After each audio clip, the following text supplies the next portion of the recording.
नमस्कार विद्यार्थी मित्रांनो. या व्हिडिओजमध्ये आपण इयत्ता 9वी इतिहास व राज्यशास्त्र या विषयाचा घटक क्रमांक 5 शैक्षणिक वाटचाल या धड्याची माहिती अभ्यासणार आहोत. बघा, भारतीय शिक्षण व्यवस्थेतील मुख्य टप्पे आणि विविध योजनांचा आढावा आपण या पाठामध्ये घेणार आहोत. भारतीय शिक्षण व्यवस्थेच्या टप्प्यांची माहिती अभ्यासत असताना आपल्याला माहीत आहे की इयत्ता 1ली ते 8वीपर्यंत प्राथमिक, 9वी ते 10वी माध्यमिक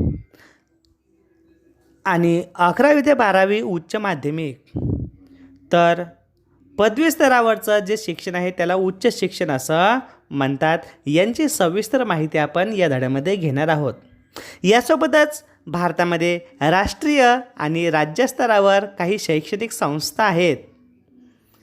या शैक्षणिक संस्था संशोधनाचं कार्य आणि शिक्षणामध्ये आमूलाग्र बदल घडवून आणण्याचा प्रयत्न करत आहेत. मग त्या कोणत्या प्रकारच्या संस्था आहेत त्यांचीही माहिती आपण इथं अभ्यासणार आहोत.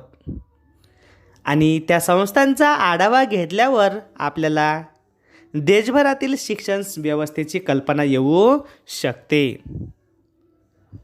बघा, भारतातील शिक्षणाचा प्रश्न किती जटिल आहे याची प्रचिती आपणास स्वतंत्र भारतातील पहिल्या इसवी सन 1951च्या जनगणनेत आलेली आहे.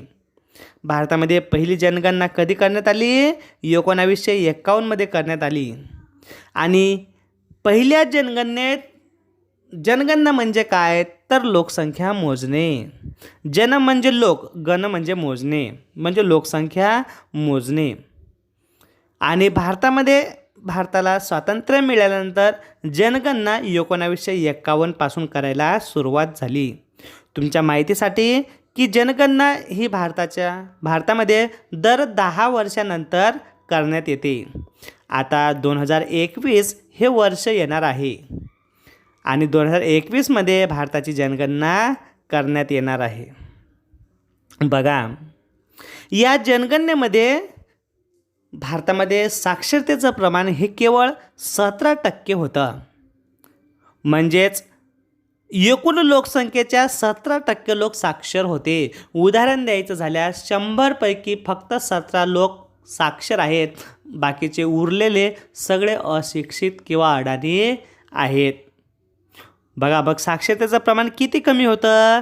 यासाठी शिक्षण आयोग स्थापन करून शिक्षण पद्धतीमध्ये बदल करणे भारतीयांना गरज वाटू लागली. बघा, इथं समोर तक्ता दिलेला आहे.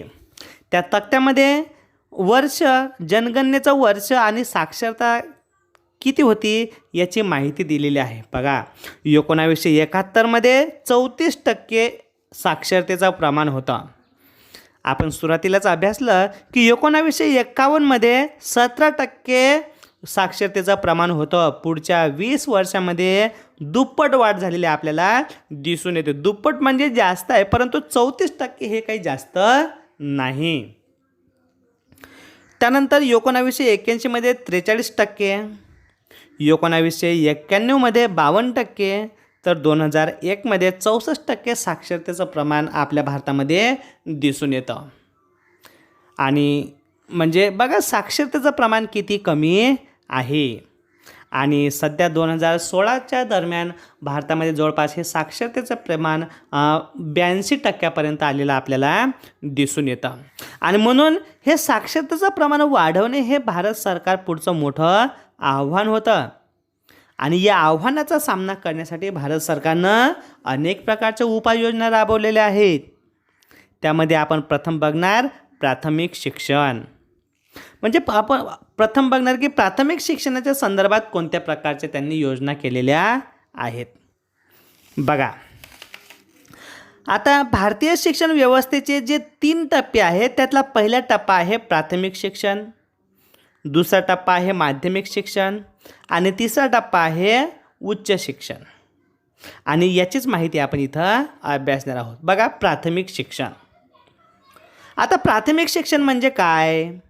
तर 6 ते 14 वयोगटातील विद्यार्थ्यांना जे शिक्षण दिलं जातं त्याला प्राथमिक शिक्षण असं म्हणतात. तुम्हाला माहीत आहे की 1988मध्ये केंद्र सरकारने प्राथमिक शिक्षणाचा प्रचार व प्रसार व्हावा यासाठी शैक्षणिक दर्जा सुधारण्यात यावा यासाठी एक नवीन उपक्रम सुरू केला. त्याला खडूफळा किंवा ऑपरेशन ब्लॅकबोर्ड असं म्हटलं जातं. आणि या योजनेच्या माध्यमातून सरकारने शाळांना विविध प्रकारच्या भौतिक सुविधा आणि गुणवत्ता वाढावी यासाठी निधी दिलेला आहे. आणि सरकारने शाळांना निधी दिल्यामुळं प्राथमिक शिक्षण व्यवस्था गतिमान झालेली आपल्याला दिसते. उदाहरण म्हणून मग हा निधी शाळांच्या कोणत्या संदर्भात दिला जातो, तर प्रामुख्याने याच्यामध्ये सांगता येतं की शाळांचा दर्जा सुधारला पाहिजेत, किमान शैक्षणिक गरजांची पूर्तता झाली पाहिजेत, शाळेला किमान 2 वर्गखोल्या असल्या पाहिजेत, शाळेमध्ये स्वच्छतागृह असायला पाहिजेत, क्रीडा मैदान असायला पाहिजेत आणि जे 2 शिक्षक आहेत त्यापैकी एक स्त्री शिक्षिका असायला पाहिजेत.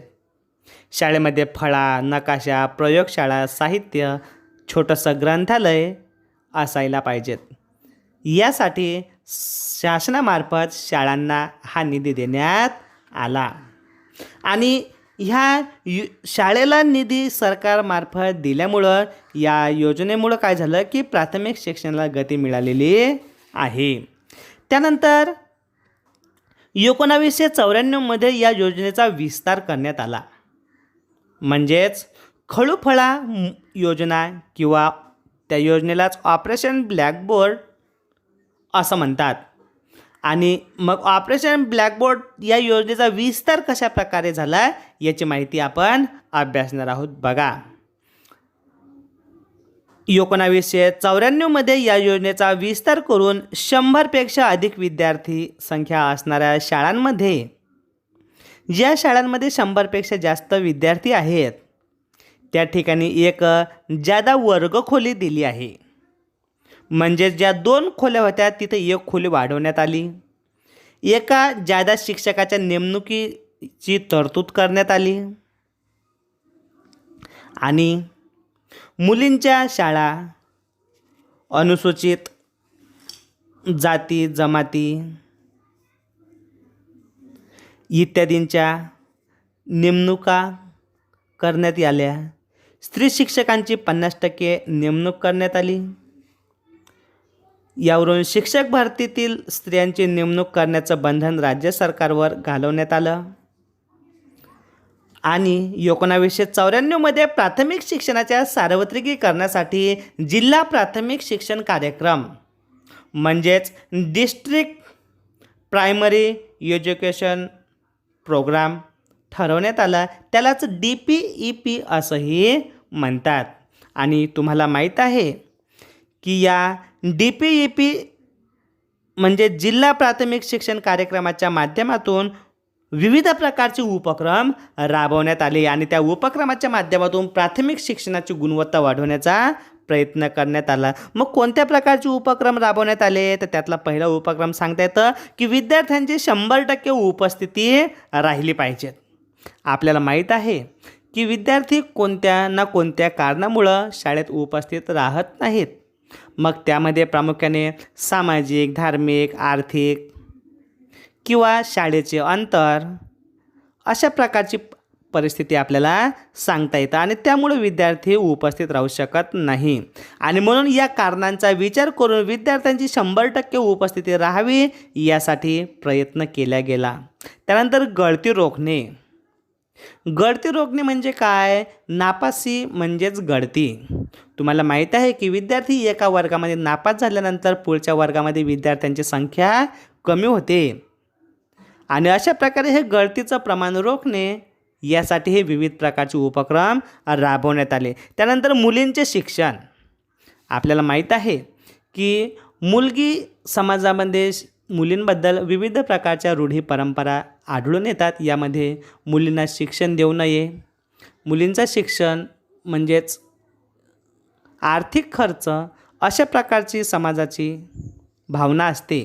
आणि म्हणून मुलींच्या शिक्षणासाठी प्रोत्साहन देण्याचा प्रयत्न करण्यात आला. त्यासाठी मुलींना 1ली ते 12वीपर्यंत मोफत पाठ्यपुस्तके, त्यांना प्रवासाची व्यवस्था, अशा प्रकारची व्यवस्था करण्यात आली. त्यानंतर दिव्यांगांसाठी शिक्षण, जे अपंग असतात, हँडिकॅप असतात, अंध, कर्णबधीर, मूकबधीर यांच्यासाठी स्वतंत्र अशा शिक्षण संस्था स्थापन करण्यात आल्या. संशोधन व अनेक प्रकारचं शैक्षणिक मूल्यमापन करण्याची त्यांनी योजना सुरू केली. पर्यायी शिक्षण देण्याची योजना सुरू केली आणि समाजामध्ये जनजागृती करण्याची त्यांनी व्यवस्था केली. कारण समाजामध्ये जागृती होत नाही तोपर्यंत 6 ते 14 वयोगटातील मुलं शाळेत येणार नाहीत आणि म्हणून समाजामध्ये परिवर्तन या जनजागृतीच्या माध्यमातून करता येते. आणि यासाठी त्यांनी शाळेमध्ये मध्यान्ह भोजनाची व्यवस्था 1995मध्ये सुरू करण्यात आली. आपल्याला माहीत आहे की भारतामध्ये अजूनही काही लोक किंवा कुटुंब असे आहेत की त्यांना 2 वेळचं जेवणसुद्धा मिळत नाही आणि म्हणून अशा पालकांचे मुलं शाळेमध्ये येत नाहीत. त्यामुळं मुलांना पौष्टिक आहार मिळावा, पोषणात्मक दर्जा सुधारावा, यासाठी शाळेमध्ये मध्यान्ह भोजन योजना सुरू करण्यात आली. त्यानंतर आपण बघू माध्यमिक शिक्षण. बघा, माध्यमिक शिक्षणाच्या माध्यमातून शिक्षण क्षेत्रात आमूलाग्र बदल घडवून आणण्याचा प्रयत्न भारताचे पहिले शिक्षण मंत्री मौलाना अब्दुल कलाम आझाद यांनी केलेले आहेत. बघा, इथं मौलाना अब्दुल कलाम आझाद यांचं चित्र दाखवलेलं आहे. यासाठी विद्यापीठ शिक्षण आयोग नेमण्यात आला. तुम्हाला माहीत आहे की भारताला 1947ला स्वातंत्र्य मिळाल्यानंतर 1948ला विद्यापीठीय म्हणजेच उच्च शिक्षणावर आधारित आयोग स्थापन करण्यात आला. परंतु या विद्यापीठ आयोगाने माध्यमिक शिक्षणासाठी एक स्वतंत्र आयोग नेमायला पाहिजेत अशा प्रकारची शिफारस केली आणि त्यानुसार भारतामध्ये 1952-53मध्ये मुदलियार यांच्या अध्यक्षतेखाली एक शिक्षण आयोग नेमण्यात आला. त्या आयोगाने माध्यमिक शिक्षण विषयक आपले विचार मांडलेले आहेत, म्हणून त्याला माध्यमिक शिक्षण आयोग असंही म्हटलं जातं. आणि यावेळी भारतात 11वी प्लस पुढची पदवीची 4 वर्षे अशा प्रकारचा शिक्षणाचा आराखडा ठरवण्यात आला. म्हणजे आता जसं आपण 1ली ते 10वीपर्यंत म्हणतोय किंवा 11वी आणि 12वी स्वतंत्र म्हणतोय, तशाच प्रकारे पदवी म्हणजेच first year, second year, third year अशा प्रकारचा आपण शिक्षण व्यवस्थेमध्ये उच्चार करतो. तशाच प्रकारे भारताला स्वातंत्र्य मिळाल्यानंतर 1952 आणि 53मध्ये मुदलियार आयोगाने शिक्षणाचा जो आराखडा स्पष्ट केला, तो प्रामुख्याने त्यांनी 1ली ते 11वीपर्यंत एक टप्पा पाडला. त्यानंतर 12वी प्लस ग्रॅज्युएशनचे 3 वर्ष, एकूण अशा प्रकारे 4 वर्ष अशा प्रकारचं शिक्षण द्यायला पाहिजेत. किंवा त्यांनी सांगितलं की 11वी म्हणजे 1ली ते 11वीपर्यंत प्लस 1 म्हणजेच 12वा आणि प्लस 3 म्हणजेच ग्रॅज्युएशनचे 3 वर्ष असा हा शिक्षणाचा आकृतीबंध त्यांनी निर्माण केला होता. त्यानंतर माध्यमिक शिक्षण आयोगाचं कशा प्रकारे कार्य आहे किंवा कामकाज आहे याविषयीची माहिती आपण बघू. बघा, या आयोगाने माध्यमिक शिक्षणाविषयीच्या पुढील शिफारशी आपल्याला केलेल्या दिसून येतात. यामध्ये अभ्यासक्रमाचं स्वरूप, शिक्षणाचे माध्यम कोणत्या प्रकारचे असावं, अध्यापनाच्या पद्धती कोणकोणत्या प्रकारच्या असाव्या, यासोबतच उच्च माध्यमिक वर्गांची संकल्पना या वर्गानं मांडलेली आहे. म्हणजे अशा प्रकारे आपल्याला माध्यमिक शिक्षण आयोगाचं कशा प्रकारचं कामकाज आहे याविषयीची माहिती सांगता येते. या आयोगाने उच्च माध्यमिक वर्गाची संकल्पना मांडली होती, परंतु संपूर्ण देशभर या व्यवस्थेची अंमलबजावणी करणं सरकारला शक्य झालं नाही आणि त्याच्यामुळं उच्च माध्यमिक वर्गाची संकल्पना रखडून राहिलेली आपल्याला काही वेळ दिसून येते. त्यानंतर कोठारी आयोग. बघा, डॉक्टर दौलतसिंग कोठारी म्हणजेच DS कोठारी यांच्या अध्यक्षतेखाली हा आयोग नेमण्यात आला, म्हणून त्यांना कोठारी आयोग असंही त्या आयोगाला नाव पडलं. बघा, या आयोगाच्या कामकाजात जे.पी. नाईक यांचं मोलाचं योगदान आहे. या आयोगाने माध्यमिक, उच्च माध्यमिक व विद्यापीठ स्तरावरील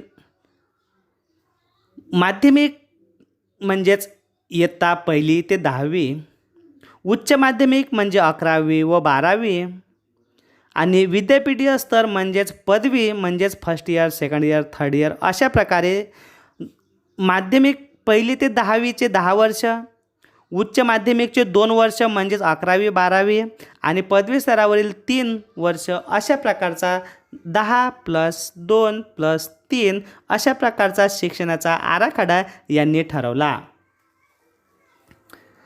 आणि आपल्याला माहीत आहे की महाराष्ट्र राज्याने हा जो आराखडा आहे 1972मध्ये स्वीकारलेला आहे. महाराष्ट्रामध्ये इयत्ता 1ली ते 10वीचे 10 वर्ष, 11वी 12वीचे 2 वर्ष आणि पदवीचे 3 वर्ष म्हणजेच 10 + 2 + 3 या आराखड्याची सुरुवात महाराष्ट्रामध्ये 1972मध्ये झाली. आणि 1975मध्ये महाराष्ट्रामध्ये पहिली शालांत परीक्षा घेण्यात आली. म्हणजे अशा प्रकारे आपल्याला कोठारी आयोग याविषयीची माहिती सांगता येते. आता या कोठारी शिक्षण आयोगाने शिक्षण पद्धतीमध्ये कोणकोणत्या प्रकारचे बदल व्हायला पाहिजेत यासाठी काही उपक्रम राबवलेले आहेत. यामध्ये प्रामुख्याने आपल्याला त्यांनी सांगितलं की राष्ट्रीय पातळीवर शिक्षणाची एकच पद्धत असायला पाहिजे आणि शिक्षण हे प्रामुख्याने आपल्याला त्रैभाषिक असायला पाहिजेत. त्रैभाषिक म्हणजे 3 भाषांचा माध्यमातून शिक्षण द्यायला पाहिजे. यामध्ये त्यांनी मातृभाषा हिंदी ही राष्ट्रीय भाषा आहे आणि परकीय म्हणजे तृतीय भाषा म्हणून इंग्रजी या भाषेचा त्यांनी उल्लेख केलेला आहे. यासोबतच निरंतर शिक्षण, प्रौढ शिक्षण, पत्राद्वारे शिक्षण, मुक्त विद्यापीठ अशा प्रकारचे विविध उपक्रम राबवून त्यांनी शिक्षण पद्धतीमध्ये बदल करण्याचा प्रयत्न केलेला आहे. यासोबतच त्यांनी अनेक प्रकारच्या शिफारशीसुद्धा केलेल्या आहेत. आणि यामध्ये त्यांनी प्रामुख्याने अनुसूचित जाती जमातीसारख्या उपेक्षित घटकास प्राधान्य देणे. अनुसूचित जाती म्हणजेच SC आणि अनुसूचित जमाती म्हणजेच ST अशा जे उपेक्षित घटक आहेत या उपेक्षित घटकांना प्राधान्य शिक्षण पद्धतीमध्ये असायला पाहिजेत यासारखा शिफारस त्यांनी केलेली आपल्याला दिसून येते. आणि त्यासाठी त्यांनी अंदाजपत्रकामध्ये शैक्षणिक खर्चाची तरतूद वाढवणे अशी ही सरकारला अपेक्षा बाळगलेली आहे. कारण अंदाजपत्रकामध्ये कोणत्या प्रकारचा कोणकोणत्या गोष्टींवर आपण खर्च करतो यासंबंधीचं सरकार बजेट सादर करत असते. आणि म्हणून या आयोगानं सरकारनं आपल्या बजेटमध्ये शिक्षणावर खर्च वाढवावा अशा प्रकारची शिफारस आपल्याला केलेली आहे. त्यानंतर कोठारी आयोगाने सांगितलेल्या शिक्षणाची उद्दिष्टे याविषयीची आपल्याला माहिती सांगता येते. बघा, कोठारी आयोगाने पुढील प्रमाणे शिक्षणाची उद्दिष्टे सांगितलेली आहेत. यामध्ये प्रथम आपण शिक्षणाचे आधुनिकीकरण त्यांनी सांगितलेलं आहे की शिक्षण हा प्रामुख्याने शिक्षणाचा संबंध त्यांनी उत्पादनाशी जोडलेला आहे. कारण उत्पादन जर निघालं तर आपल्याला त्यापासून फायदा होतो. आणि म्हणून शिक्षण अशा प्रकारे घ्यायचं की त्याच्या माध्यमातून विद्यार्थ्यांना रोजगार प्राप्त झाला पाहिजेत. अशा प्रकारचं शिक्षण आधुनिक स्वरूपाचं असायला पाहिजेत असं त्यांनी अशा स्वरूपाचं शिक्षण मिळायला पाहिजेत अशा प्रकारचं त्यांनी उद्दिष्ट ठरवलं. त्यानंतर सामाजिक व राष्ट्रीय एकात्मता समाजामध्ये एकात्मता निर्माण व्हायला पाहिजे. आपण सगळे भारतीय आहोत तर विद्यार्थ्यांमध्ये राष्ट्रप्रेमाची भावना निर्माण व्हायला पाहिजेत यासाठी त्यांनी हे उद्दिष्ट ठरवलेलं दिसतं. त्यानंतर सामाजिक नैतिक आध्यात्मिक मूल्यांची जोपासना विद्यार्थ्यांमध्ये झाली पाहिजेत. कारण आपलं समाजासाठी काहीतरी देणं असतं ही नैतिक जबाबदारी किंवा आध्यात्मिक जबाबदारी असायला पाहिजे. आणि म्हणूनच आध्यात्मिक दृष्टी विद्यार्थ्यांमध्ये असायला पाहिजेत यासाठी त्यांनी या मूल्यांची जोपासना विद्यार्थ्यांमध्ये व्हावी अशा प्रकारचा अभ्यासक्रम आराखडा ठेवण्याचा प्रयत्न केला. त्यानंतर शिक्षण व उत्पादकता. आपल्याला माहीत आहे की शिक्षणाच्या माध्यमातून व्यावसायिक संधी विद्यार्थ्यांना मोठ्या प्रमाणात निर्माण व्हाव्यात अशा प्रकारचं व्यावसायिक शिक्षण मिळायला पाहिजेत. यासाठी त्यांनी शिक्षणाचा संबंध उत्पादकतेशी जोडण्याचा प्रयत्न केला. आणि शेवटचं उद्दिष्ट म्हणजेच 5वं उद्दिष्ट त्यांनी ठरवलं आहे की लोकशाहीचं संवर्धन झालं पाहिजे. तुम्हाला माहीत आहे की आपल्या देशाची जी लोकशाही व्यवस्था आहे ही जगातील सर्वात मोठी शासन व्यवस्था आहे आणि म्हणून आपल्या या लोकशाहीचं संवर्धन आणि संरक्षण आपण केलं पाहिजेत. अशा प्रकारची पिढी शिक्षणाच्या माध्यमातून निर्माण झाली पाहिजेत यासाठी त्यांनी हे उद्दिष्ट ठेवलेलं दिसतं. अशा प्रकारे आपल्याला कोठारी आयोगाविषयीची माहिती सांगता येते. त्यानंतर आपण बघू उच्च शिक्षण.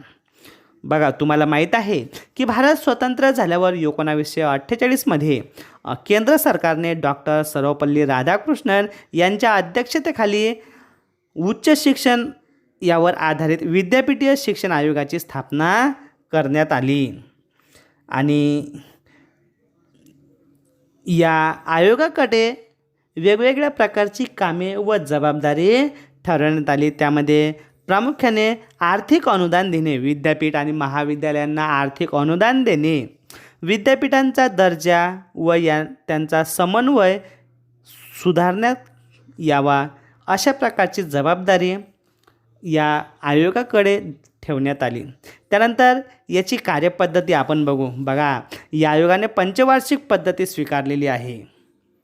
यामध्ये विद्यापीठांना अनुदान मंजूर करणे व त्या अनुदानाचे वाटप करणे, त्यानंतर विद्यापीठीय शिक्षण नियोजन म्हणजे विद्यापीठामध्ये सुद्धा शिक्षण पद्धतीचं नियोजन करायला पाहिजेत यासाठी या आयोगानं योगदान दिलेलं आहे.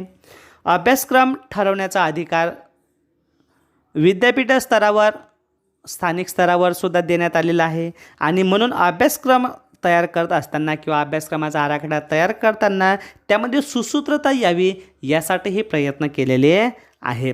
त्यानंतर राष्ट्रीय गरजांचा विचार करून शिक्षण द्यायला पाहिजेत अशा प्रकारचं त्यांनी विचार केलेला आहे. कारण राष्ट्रीय गरजांचा जर विचार केला तर प्रत्येक घटक राज्याच्या गरजा ह्या वेगवेगळ्या असतात. सामाजिक, धार्मिक, आर्थिक गरजा वेगळ्या असल्यामुळं त्या गरजांचा विचार करून प्रत्येक घटक राज्यांना तशा प्रकारचा स्थानिक स्वरूपाचा अभ्यासक्रम निवडायला पाहिजेत अशा प्रकारचं कार्य यांनी सांगितलेलं आहे. यामध्ये शिक्षणाद्वारे राष्ट्रीय गरजांना प्राधान्य, उच्च शिक्षणाच्या विविध योजनांची आखणी व अंमलबजावणी केली पाहिजेत आणि शिक्षणविषयक परिषदांचे आयोजन करणे, विद्यापीठांचे स्थापना करणे, प्रगत अध्यापन केंद्रे सुरू करणे आणि कंट्री वाईड क्लासरूम म्हणजे काय तर भारतामध्ये तुम्हाला माहिती आहे की 1972च्या दरम्यान दूरदर्शनचं आगमन झालं आणि या दूरदर्शनचं आगमन झाल्यानंतर कंट्री वाईड क्लासरूम या कार्यक्रमाचे आयोगाच्या वतीनं दूरदर्शनवर प्रसारण करण्यात आलं. म्हणजे अशा प्रकारे आपल्याला उच्च शिक्षण म्हणजेच राधाकृष्णन आयोग याविषयीची माहिती सांगता येते. त्यानंतर national council of education research and training यालाच NCERT असं म्हटलं जातं. N for national, C for council, E for education, R for research and T for training. अशा प्रकारे राष्ट्रीय स्तरावर म्हणजेच देश पातळीवर शिक्षण संस्थेमध्ये कशा प्रकारे बदल व्हायला पाहिजेत यासाठी एक स्वतंत्र शिक्षण व्यवस्था किंवा शिक्षण संस्था स्थापन करण्यात आली. यामध्ये आपल्याला माहीत आहे की 1 सप्टेंबर 1961ला दिल्ली या ठिकाणी या संस्थेची स्थापना करण्यात आली आणि या संस्थेचा उद्देश हा प्रामुख्याने केंद्र सरकारला मदत करणे, राज्य सरकारला मदत करणे आणि शिक्षकांनाही मार्गदर्शन करणे हा उद्देश आपल्याला या शिक्षण संस्थेचा आपल्याला दिसून येतो. बघा, या संस्थेला मराठीमध्ये राष्ट्रीय शैक्षणिक संशोधन व प्रशिक्षण परिषद असंही म्हटल्या जातं. आणि या संस्थेची जबाबदारी आपल्याला पुढील प्रमाणे सांगता येते. यामध्ये पहिली जबाबदारी सांगता येते शिक्षणविषयक संशोधन. कारण आज शिक्षण पद्धतीमध्ये जो आमूलाग्र बदल झालेला आहे त्यामध्ये संशोधन वाढवणं किंवा संशोधन करणं हे अतिशय महत्त्वाचं कार्य किंवा जबाबदारी या संस्थेकडे देण्यात आलेली आहे. यासोबतच शिक्षणविषयक विकास करणे, शिक्षण प्रशिक्षण देणे आणि शिक्षणाचा विस्तार करणे अशा प्रकारची जबाबदारी या संस्थेकडे देण्यात आलेली आहे. यासोबतच शैक्षणिक कार्यक्रम, शालेय अभ्यासक्रम व पाठ्यपुस्तकांची पुनर्रचना करणे हे अतिशय महत्त्वाचं कार्य किंवा जबाबदारी या NCERTकडे सोपवण्यात आली. आणि या संस्थेने केंद्रीय बघा अशा प्रकारची जबाबदारी या संस्थेकडे सोपवण्यात आली. त्यानंतर या संस्थेचं मार्गदर्शन तुम्हाला माहीत आहे की शिक्षणविषयक संदर्भात केंद्र सरकार, राज्य सरकार आणि शिक्षकांना मार्गदर्शन करणे हे या संस्थेचं कार्य आहे. आणि शिक्षणामध्ये बदल व्हावा यासाठी या शैक्षणिक संस्थेच्या माध्यमातून विविध प्रकारचे उपक्रम राबवण्यात आले. त्यामध्ये प्रामुख्याने शिक्षकांसाठी मार्गदर्शिका त्यांनी तयार केलेली आहे, शिक्षकांसाठी कार्यपुस्तिका तयार केलेल्या आहेत. आणि अध्यापन व प्रशिक्षण, अध्यापनाचा विकास कशा प्रकारे व्हावा यासाठी यांनी प्रयत्न केलेला आहे. आणि सोबतच राष्ट्रीय स्तरावर त्यांनी प्रज्ञाशोध परीक्षा अशा प्रकारचे उपक्रम राबवलेले आपल्याला दिसून येतात. अशा प्रकारे आपल्याला NCERT याविषयीची माहिती सांगता येते. त्यानंतर जसे राष्ट्रीय स्तरावर NCERT ही संस्था आहे तशाच प्रकारे भारतातील प्रत्येक घटक राज्यामध्ये राज्यस्तरावर SCERT अशा प्रकारची संस्था स्थापन करावी असं त्यांनी सुचवलेलं आहे. बघा, आपण बघू आता state council of education research and training SCERT. S for state, C for council, E for education, R for research, T for training. अशा प्रकारे बघा NCERTच्या धर्तीवर सर्व राज्यामध्ये अशा प्रकारच्या राज्यस्तरावर शैक्षणिक संशोधन व प्रशिक्षण ही संस्था स्थापन करण्यात आली. आणि महाराष्ट्रामध्ये सुद्धा महाराष्ट्र राज्य शैक्षणिक संशोधन व प्रशिक्षण परिषद म्हणजेच MSCERT ही संस्था 1964 पुणे येथे स्थापन करण्यात आली. या संस्थेला विद्या प्राधिकरण असंही म्हणतात. तुम्हाला माहीत आहे की शिक्षण क्षेत्रामध्ये चांगल्या प्रकारच्या सुधारणा व्हाव्यात यासाठी या संस्थेकडून एक मासिक चालवण्यात येतं. त्याचं नाव आहे जीवन शिक्षण. तुम्हाला माहीत आहे की शिक्षण क्षेत्रामध्ये अनेक शिक्षण तज्ज्ञांनी शिक्षण स्तरावर जे योगदान दिलेलं आहे त्यांच्या कार्याची माहिती विद्यार्थ्यांना या जीवन शिक्षण या मासिकाच्या माध्यमातून दिल्या जातं. मग आता SCERTचं कार्य काय आहे तर ते आपण बघणार आहोत. बघा, प्राथमिक शिक्षणाचा दर्जा उंचावणे हे सर्वात महत्त्वाचं कार्य या संस्थेचं आहे. त्यानंतर शिक्षकांसाठी सेवांतर्गत प्रशिक्षण देणे. तुम्हाला माहीत आहे की काही अशिक्षित किंवा अप्रशिक्षित शिक्षकांची सुद्धा नेमणूक करण्यात येत असते. आणि म्हणून जे अप्रशिक्षित शिक्षक आहेत त्यांना सेवा सुरू झाल्यानंतर जे प्रशिक्षण देण्यात येतं त्याला सेवांतर्गत प्रशिक्षण असं म्हणतात. अशा प्रकारचं सेवांतर्गत प्रशिक्षणाच्या माध्यमातून शिक्षकांमधील कौशल्य, अध्यापनाची कौशल्य विकसित करण्याचा प्रयत्न केला जातो. यासोबतच अभ्यासक्रम व मूल्यमापन याबाबत प्रशिक्षण देणे. म्हणजे मूल्यमापन कशा प्रकारे करायला पाहिजेत, अभ्यासक्रम पद्धती कशा प्रकारे अवलंबली पाहिजेत, त्यासोबतच विद्यार्थ्यांना 10वी व 12वी परीक्षेनंतर कोणकोणत्या प्रकारचे व्यावसायिक अभ्यासक्रम निवडावे याचंही मार्गदर्शन करण्याचं काम राज्यस्तरावर ही संस्था करत असते. अशा प्रकारे आपल्याला या संस्थेविषयीची माहिती सांगता येते. त्यानंतर राष्ट्रीय शैक्षणिक धोरण 1986. बघा, भारतातील सर्व विद्यार्थ्यांना समान शैक्षणिक संधी मिळावी यासाठी राष्ट्रीय शैक्षणिक धोरण अवलंबण्यात आलं आणि समाजाच्या ज्या बदलत्या गरजा आहेत त्या समाजाच्या बदलत्या गरजानुसार राष्ट्रीय अभ्यासक्रमामध्ये लवचिकता यायला पाहिजेत हा विचार करून समाजाच्या सांस्कृतिक, भौतिक आणि ऐतिहासिक गरजांचा विचार करून त्यांनी अभ्यासक्रमामध्ये लवचिकता आणण्याचा प्रयत्न केलेला आहे. आणि त्यानुसार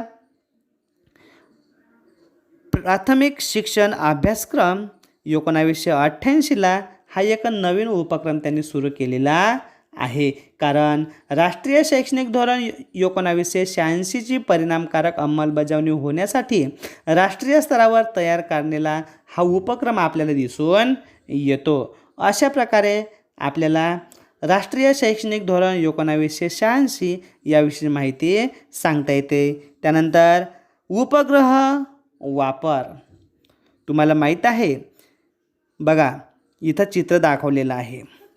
1975मध्ये शैक्षणिक कारणासाठी या उपग्रहाचा वापर करण्यात आलेला आहे आणि भारताचे थोर शास्त्रज्ञ एकनाथ चिटणीस यांनी हा उपग्रह तयार करण्यासाठी महत्त्वाची भूमिका बजावलेली आहे. आणि स्पेस ॲप्लिकेशन सेंटर या अहमदाबाद येथील अंतरिक्ष उपयोग केंद्राच्या नेतृत्वाखाली